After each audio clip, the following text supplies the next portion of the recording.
Hi friends, നമ്മളിന്ന് പരിചയപ്പെടാൻ പോകുന്ന ഒരു ഹൊറർ ത്രില്ലർ ഡ്രാമ ജോണറിൽ വരുന്ന കുറച്ച് ഡിസ്റ്റർബിംഗ് ഒക്കെ ആയിട്ടുള്ള ഒരു സിനിമയാണ്. 2014 ഈറ്റ് എന്ന പേരിൽ പുറത്തിറങ്ങിയ ഒരു അടിപൊളി ഹോളിവുഡ് മൂവിയാണിത്. ഏകദേശം ഒരു 1.5 മണിക്കൂർ മാത്രം ലെന്തുള്ള ഒരു ചെറിയ സിനിമ കൂടിയാണിത്. അപ്പോൾ എൻ്റെ ചാനൽ ഇതുവരെ സബ്സ്ക്രൈബ് ചെയ്തിട്ടില്ലെങ്കിൽ ചാനൽ ഒന്ന് സബ്സ്ക്രൈബ് ചെയ്യുക, അതുപോലെ തന്നെ വീഡിയോയ്ക്ക് ഒന്ന് ലൈക്കും കൂടി ചെയ്യുക. അപ്പോൾ പടത്തിൻ്റെ കഥയെപ്പറ്റി പറയുകയാണെങ്കിൽ, സിനിമാ നടിയും സുന്ദരിയും ചെറുപ്പക്കാരിയുമായിട്ടുള്ള ഒരു പെൺകുട്ടിയാണ് നോവില്ല.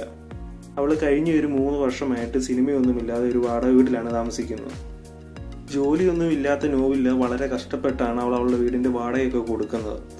അങ്ങനെ അവൾക്ക് അവളുടെ 30 വയസ്സാകുന്നതോടുകൂടി അവളുടെ ഈ സിനിമാ കരിയർ പൂർണ്ണമായിട്ടും അവസാനിക്കും. അങ്ങനെ അവൾ ഓരോരോ ചെറിയ കാര്യങ്ങൾക്ക് പോലും ടെൻഷൻ അടിക്കുകയും സ്വയം നഖം കടിക്കുകയും ചെയ്യുന്നു.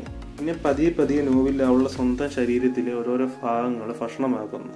പിന്നീട് ഇവൾക്ക് എന്താണ് സംഭവിക്കുന്നത് എന്നുള്ളതൊക്കെ സിനിമയുടെ ഒരു സസ്പെൻസ് ആണ്. അപ്പോൾ ലോ ബജറ്റിൽ നിർമ്മിച്ച ഈ സിനിമ ജിമ്മി വെബർ എന്ന് പറയുന്ന സംവിധായകന്റെ ഒരു ചെറിയൊരു പരീക്ഷണ ചിത്രവും കൂടിയായിരുന്നു. അതുപോലെ തന്നെ മേഗി മേഡോക്ക് എന്ന് പറയുന്ന നായികയുടെ അഭിനയം ഈ പടത്തിൽ എടുത്ത് പറയേണ്ട ഒന്ന് തന്നെയാണ്. അപ്പോൾ പടത്തിൽ വളരെയധികം ഡിസ്റ്റർബിംഗ് ആയിട്ടുള്ള പല രംഗങ്ങളൊക്കെ ഉള്ളതുകൊണ്ട് തന്നെ 18 വയസ്സായവർ മാത്രം ഈ സിനിമ കാണുക, താല്പര്യമുള്ളവർ മാത്രം ഈ സിനിമ കാണാൻ ശ്രമിക്കുക. ഈ സിനിമയുടെ ലിങ്ക് ഞാൻ എൻ്റെ ടെലിഗ്രാം ചാനൽ ആഡ് ചെയ്തേക്കാം. ടെലിഗ്രാം ചാനൽ ലിങ്ക് ഡിസ്ക്രിപ്ഷനുണ്ട്. അപ്പോൾ നമുക്ക് അടുത്ത ദിവസം വേറെ അടിപൊളി വീഡിയോ ആയിട്ട് വീണ്ടും കാണാം. ബൈ.